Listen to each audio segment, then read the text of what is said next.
nossa agricultura, antes de 70, era agricultura extrativa, de subsistência. A metade da população não alimentava a outra que estava lá. Como é que nós íamos sair disso? Ele aceitou.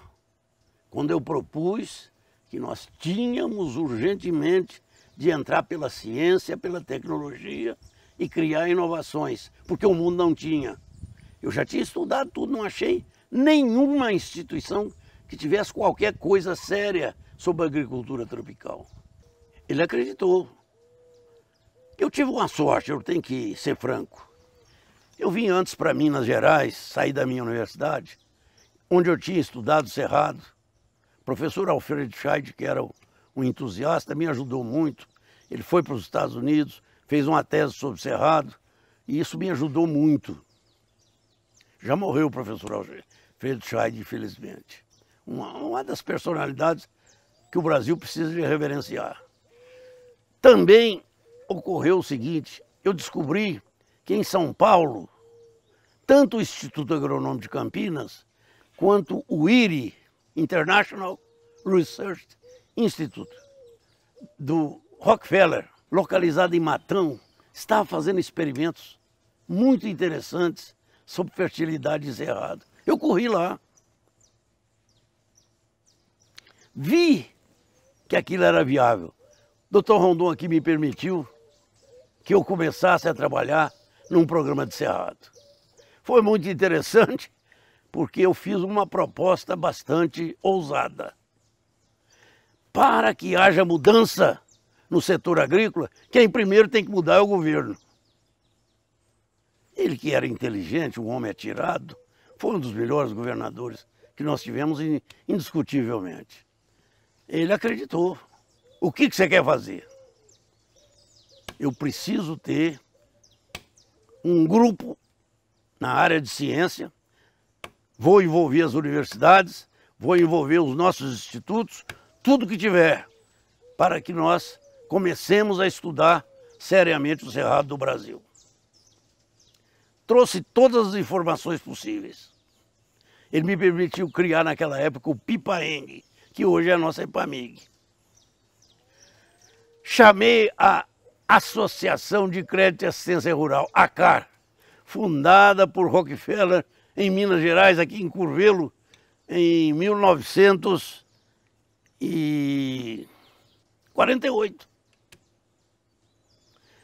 Um grupo disposto, competente, sabia fazer as coisas. Falei, vocês, eu não vou botar um assistente técnico nem extensionista no estado. Vocês vão representar esta força que eu preciso. E nós vamos custeá-los. Eles vieram. A EPAMIG de um lado, eles do outro. Precisava de ter um acerto. Qual é o acerto? Fomos ao Banco Central, tivemos uma dificuldade muito grande de provocar mudanças. O crédito rural, até aquela data, era feito a um indivíduo para financiar produto. Comprar um trator, por exemplo. Com o seu cadastro. Você queria comprar um trator? Quero. Qual é o trator? 70 cavalos. Quanto custa? 80 mil reais.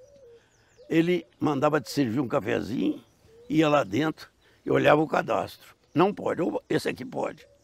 Chegava lá todo feliz, pode comprar o trator. Se aquele trator fosse ser táxi da cidade, ou guardar ele Um trator Uber? Um trator Uber, não tinha problema. Não era isso que precisávamos. O que nós precisávamos é ter projetos. Que você financiasse o projeto e que o projeto fosse capaz de pagar a sua dívida. Isso não foi fácil. Na época, o todo-poderoso Delfim falou, olha, sua ideia é muito boa, te dou os parabéns, mas eu tenho tantos bancos aqui, muita gente que não vai respeitar isso e eu não vou ter controle, eu não tenho capacidade de controle. Estava no Banco Central, Yokota, Paulo Yokota. Um japonês? Japonês. Nisei. Nisei. Fomos para lá, Fernando Roquete Reis, meu amigo inseparável, muito amigo dele, expliquei todo o projeto, ele gostou, mas falou, eu não posso fazer isso. Nos pediu um prazo, certo, ouviu o Delfim. Quando nós voltamos, falou, olha, nós temos muito banco e não podemos fazer isso porque nós não vamos ter controle sobre esses bancos. O Dr. Rondon era muito hábil.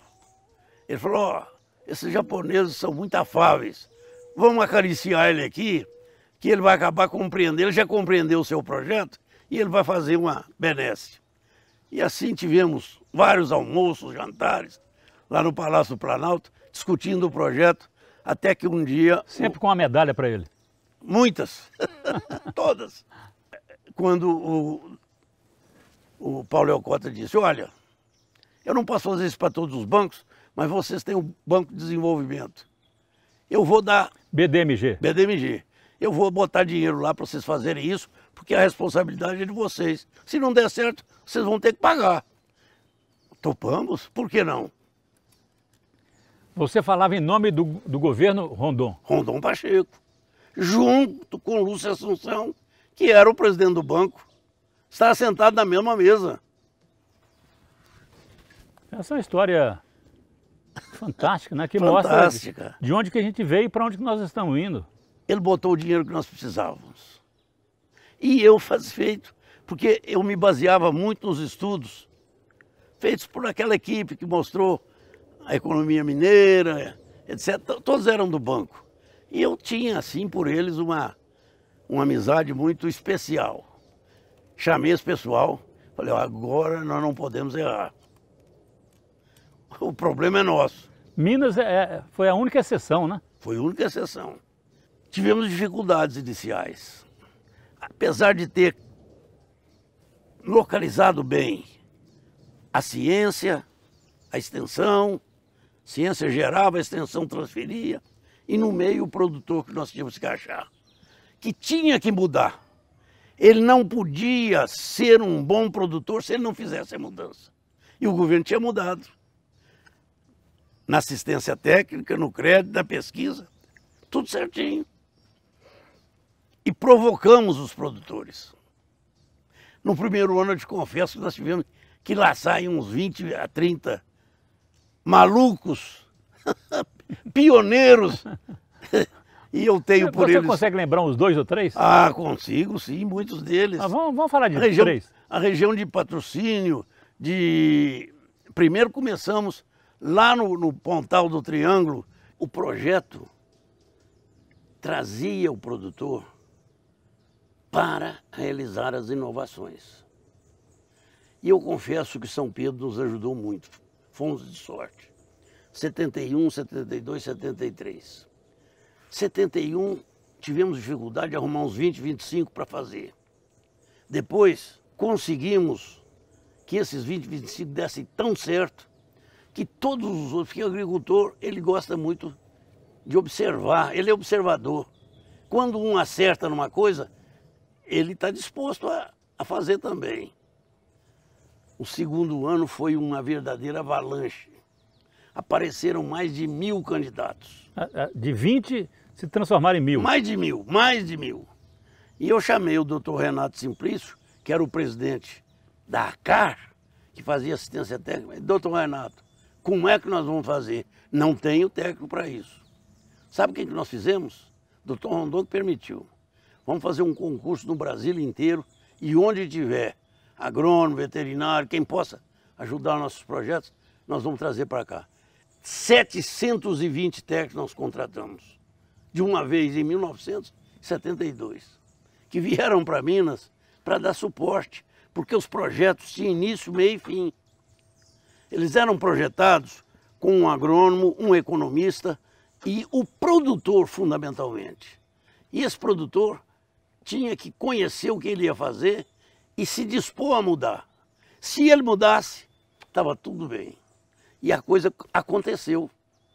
Aconteceram com os 20 e poucos primeiros, e no segundo ano nós arrumamos 700 e tantos técnicos a mais para dar assistência a esse pessoal. Demos. Terceiro ano seria inviável. Viria uma avalanche em cima do governo. Aí surge a ideia, vê como são as coisas. Por que nós não fazemos um projeto para 20, 30, 40, 50, 70 produtores? E aí nós aliviamos a pressão sobre a assistência técnica. Vamos fazer. Saiu o primeiro projeto de assentamento dirigido. Projeto de assentamento dirigido do Alto Paranaíba, PADAP, famoso Projeto São Gotardo. Você não conhece lá ainda não, né? Eu conheço aquela região, eu nasci ali. Mas Eu você nasci nasce na vizinhança. Paracatu, embaixo. Não é? É, bem embaixo. Patos de Minas. Patos de Minas. Foi um sucesso total. Para plantar o quê? Milho? Tudo. Café, milho, algodão, trigo, porque o Cerrado lá é 1.100 metros de altura. Começamos com frutas, começamos com legumes e tudo dava certo. Esse projeto criou uma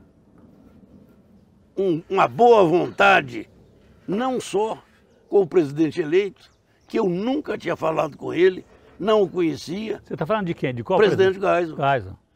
Que vê aquilo, fica encantado, vê o projeto Cerrado, como é que vocês estão fazendo isso? Mandou buscar todas as informações, os projetos que tinha, estudou aquilo tudo, me chamou para conversar.